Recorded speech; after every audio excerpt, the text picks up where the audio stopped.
आपने मिलाद चिप्पियों की दावत और मर्जी जामे से तोसिया के इजलास की दावत समाप्त फरमाई। इस वक्त हमने ये देखा कि जब मुहर्रम करीम गुजरा तो चीफ एग्जीक्यूटिव पंजाब उन्होंने एक सीनियर वजीर की खुसूसी तौर पे उन्हें शाबाश दी और मिलाद शरीफ के हवाले से खुसूसी हदायत इरशाद फरमाई। देखना है कि किस हद तक उन हदायत पर अमल होता है।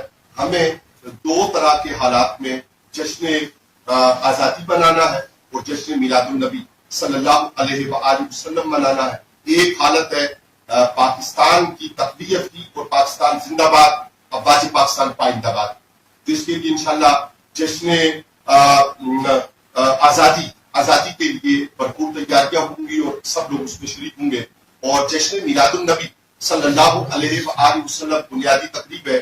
इंशाअल्लाह ताला उसमें जो मौजूदा हालात हैं मुल्की, दीनी, रूहानी और जो माहौल पैदा किया गया है उस माहौल में ज्यादा कुव्वत और ताकत के साथ मिलाद शरीफ में सबकी शिरकत की जरूरत है।